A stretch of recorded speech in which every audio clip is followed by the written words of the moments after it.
Hello guys, good evening. कैसे हैं आप? रोज़ शाम की तरह आज हम उपस्थित हैं अपनी ऑनलाइन क्लास में। आप सब ये है बताइए, कैसा कैसा रहा आपका होली का त्योहार। आज हम हमारी क्लास नंबर 6 में उपस्थित हैं, जिसमें हम स्टार्ट करने जा रहे हैं। आप सभी से रिक्वेस्ट है, प्लीज़ आप सभी मेरे चैनल को सब्सक्राइब करें, लाइक करें, कमेंट्स करें और शेयर करें। यह ऑनलाइन क्लास आपके लिए बिल्कुल फ्री है। आइए हम बात करते हैं अपनी क्लास के बारे में। जैसा कि आप सभी ने देखा, हमने केमिस्ट्री की 3 पार्ट्स को देखा है, जिसमें से हमने पहले भाग कार्बनिक रसायन को देखा तथा आज फिर से हम एक नज़र इस पर डालने जा रहे हैं। इसी के साथ मैं अपनी क्लास को कंटिन्यू करती हूँ। जैसा कि आप सभी ने देखा, रसायन विज्ञान के भाग पार्ट्स ऑफ केमिकल साइंस, जिसमें सबसे पहले हमने देखा था कार्बनिक रसायन ऑर्गेनिक केमिस्ट्री, दूसरा है अकार्बनिक रसायन इनऑर्गेनिक केमिस्ट्री, तीसरा है भौतिक रसायन फिजिकल केमिस्ट्री। इसमें से हमने कार्बनिक रसायन को उस दिन पढ़ा था। आज हम फिर से एक नज़र कार्बनिक रसायन पर डालते हैं।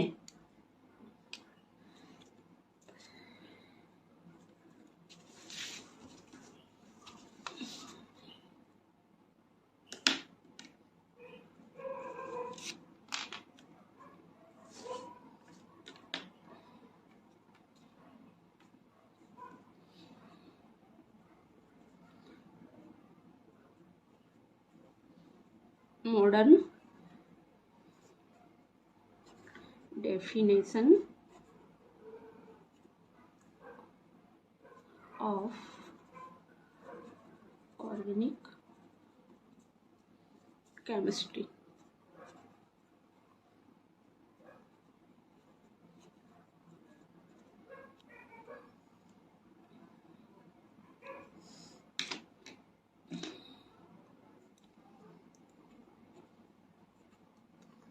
Organic chemistry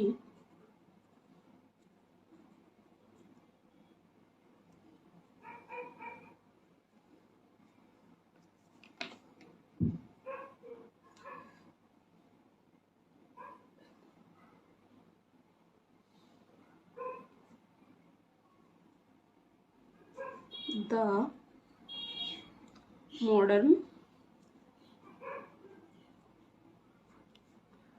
definition my most simple be stated as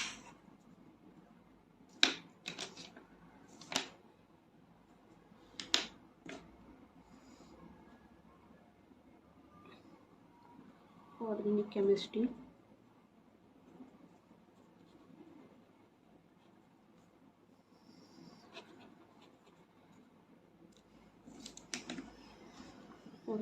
chemistry is defined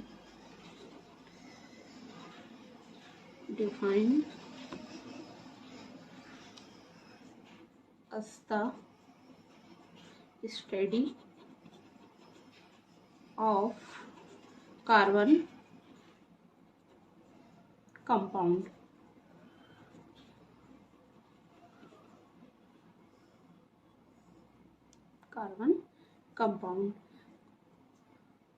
सरल भाषा में हमने देखा, organic chemistry is defined as the study of carbon compound.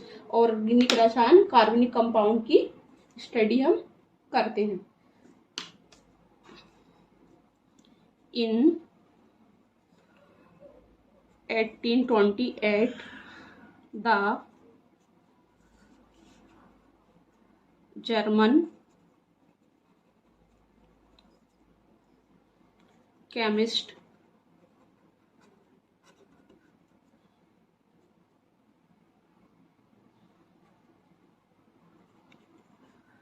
Friedrich Wohler, heated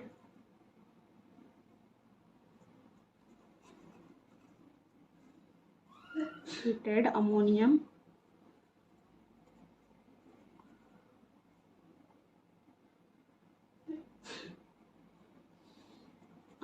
cyanide, the organic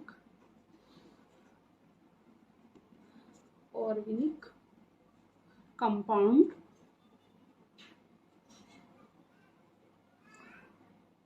urea.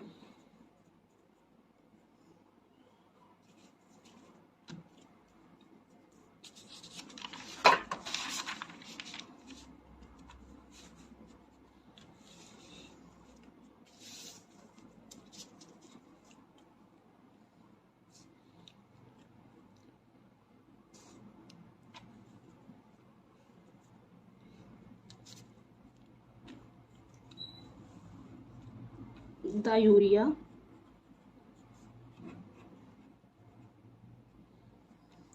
formed in the way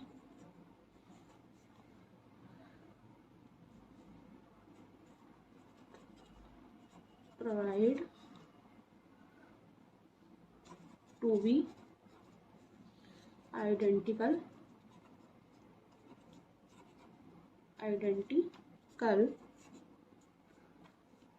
in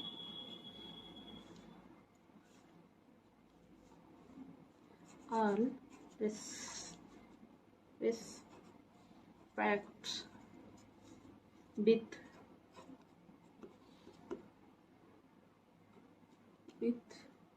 urea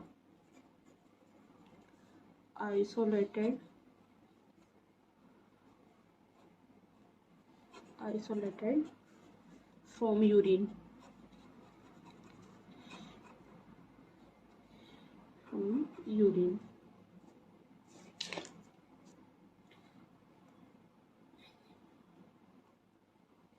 The urea formed in the way provide to be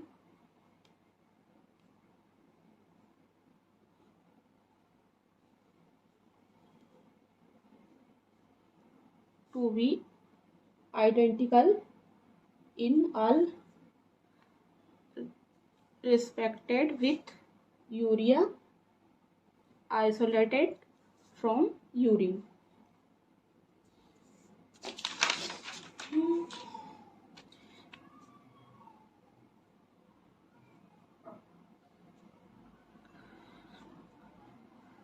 अब urine से हम urea को isolate करेंगे। सबसे पहले potassium cyanide,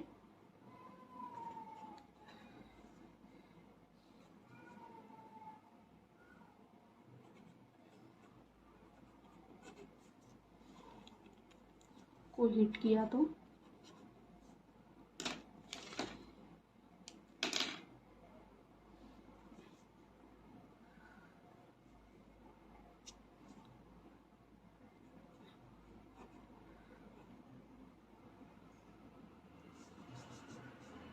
plus NH4OCN ammonium cyanide.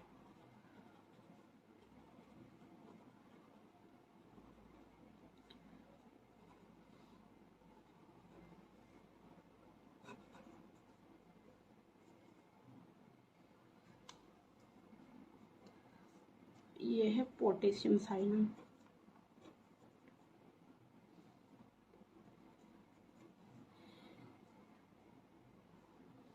Potassium cyanide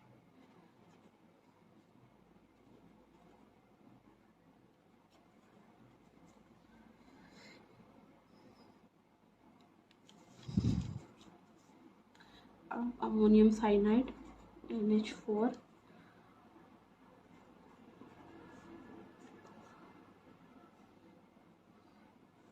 को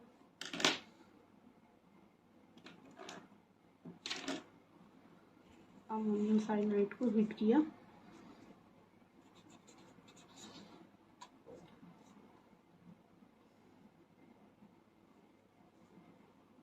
ammonium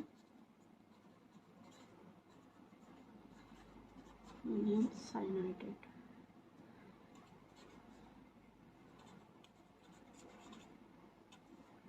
इसको heat करा,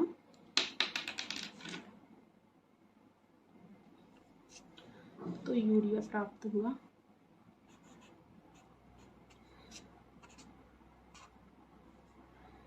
CO double bond NH2।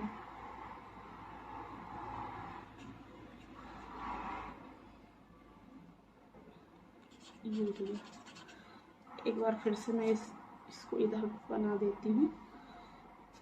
NH4 OCN ammonium cyanide, इसको हीट किया, heated, NH2C double bond O NH2, ये यहाँ पर बना है यूरिया। अमोनियम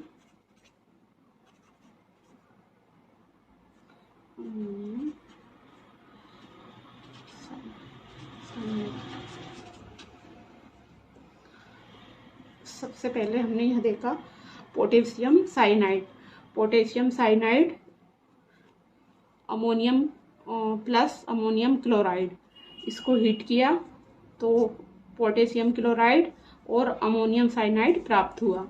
अब अमोनियम साइनाइड को हीट किया तो इससे हमको यूरिया प्राप्त हुआ। यहाँ पर ये क्लियर नहीं दिख रहा है, इसलिए ये मैंने फिर से यहाँ पे अमोनियम साइनाइड से हमें यूरिया प्राप्त हो गया।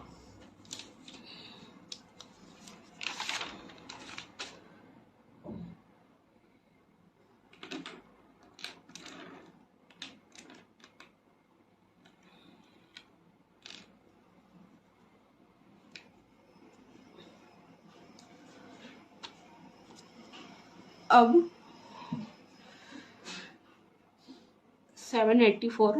1718 में एंटनी लेवासिये ने प्रदर्शित किया कि वनस्पतियों एवं जंतुओं से प्राप्त सभी प्रोडक्ट मुख्यतः कार्बन व हाइड्रोजन से बने हैं। इसके अलावा कुछ में नाइट्रोजन, ऑक्सीजन और गंधक भी कुछ मात्रा में होते हैं। 1807 में 1807 में ब्रेजिलियस ने रसायनों को, जो कि ऑर्गेनिक है, दो भागों 2 पार्ट्स में बांटा। पहला जंतुओं एनिमल्स में तथा दूसरा है पेड़ पौधों एवं वनस्पति प्लांट्स में। अब अभी तक हमने देखा ऑर्गेनिक रसायन को। अब यहाँ पर हम देखने जा रहे हैं अकार्बनिक रसायन, इनऑर्गेनिक केमिस्ट्री। अकार्बनिक जो निर्जीव नॉन लिविंग पदार्थों से प्राप्त होते हैं या अजैविक यौगिक नॉन लिविंग कंपाउंड्स होते हैं।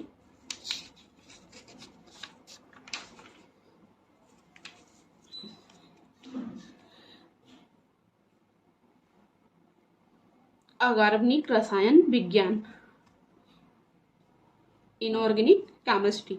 अकार्बनिक रसायन विज्ञान कार्बनिक यौगिक के गुणों और व्यवहार से संबंधित है, जिसमें धातु, मेटल्स, खनिज, मिनरल्स और ऑर्गेनोमेटेलिक यौगिक शामिल है। अकार्बनिक यौगिकों को ऐसे रासायनिक यौगिकों के रूप में परिभाषित किया जाता है जिसमें कार्बन नहीं होता है। उदाहरण के लिए नाइट्रोजन, ऑक्सीजन या सिलिकॉन को भी अकार्बनिक के रूप में वर्गीकृत क्लासिफाइड किया गया है। अब यहाँ पर बात कर रहे हैं अल्फ्रेड बर्नर की। अल्फ्रेड बर्नर को अकार्बनिक रसायन विज्ञान का जनक माना जाता है। अल्फ्रेड बर्नर को साल 1913 में 1913 में रसायन विज्ञान में नोबेल पुरस्कार प्राप्त है या नोबेल पुरस्कार उन्होंने जीता था।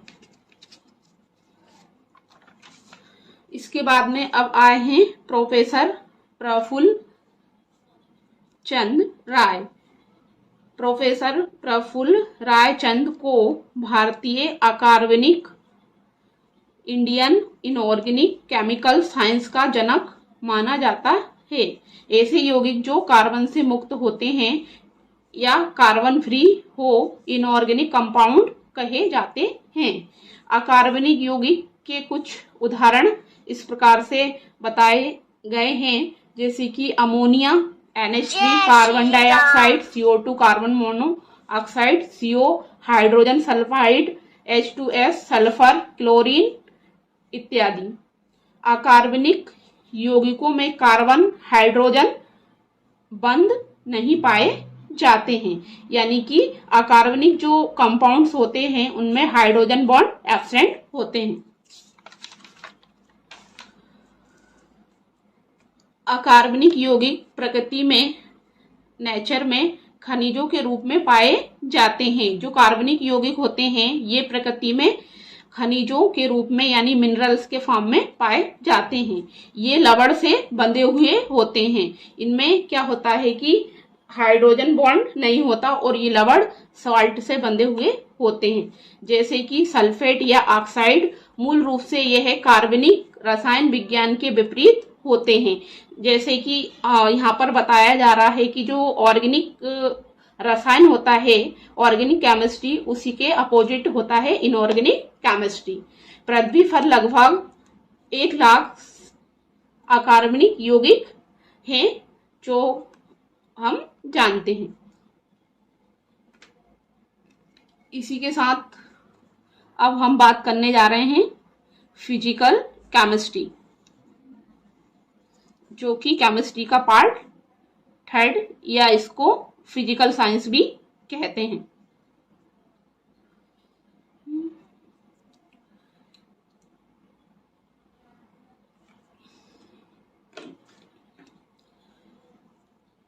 भौतिक रसायन विज्ञान की वह शाखा है जो भौतिकी यानी कि फिजिक्स और रसायन विज्ञान केमिस्ट्री के सिद्धांतों फिनोमिनास को इस्तेमाल करके पदार्थों के गुणों और रासायनिक प्रक्रियाओं का अध्ययन करती है। शायद ये क्लियर दिख नहीं रहा था, इसलिए मैं इसको एक बार और एक्सप्लेन करती हूँ। फिजिकल केमिस्ट्री, जिसे हम भौतिक रसायन भी कहते हैं, भौतिक रसायन विज्ञान की वह शाखा है जो भौतिकी, फिजिक्स और रसायन विज्ञान केमिस्ट्री के सिद्धांतों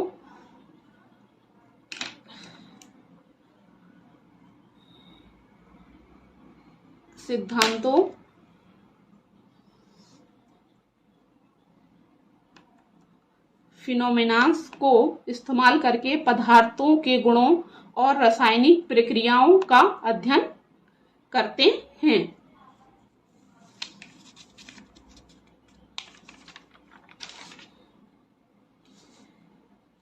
भौतिक रसायन परमाणुओं और अणुओं के भौतिक गुणों और रासायनिक प्रतिक्रियाओं यानी कि केमिकल रिएक्शन के बारे में अध्ययन करते हैं।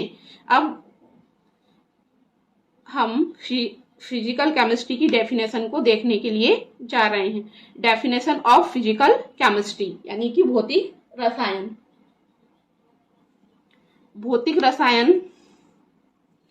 भौतिक रसायन रसायन विज्ञान की वह शाखा है जो भौतिक अवधारणाओं के रासायनिक प्रणालियों में घटित होने वाली परिघटनाओं की व्याख्या करती है, जैसे कि ताप, टेम्परेचर, प्रकाश, विद्युत, ध्वनि आदि का अध्ययन भी भौतिक रसायन के अंदर ही किया जाता है।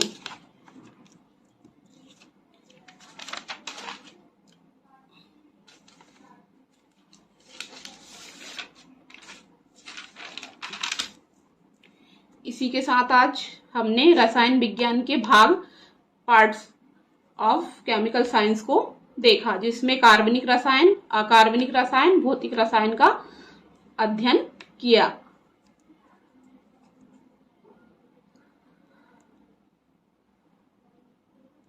इसी के साथ मैं आज की अपनी क्लास को एंड करती हूँ। धन्यवाद।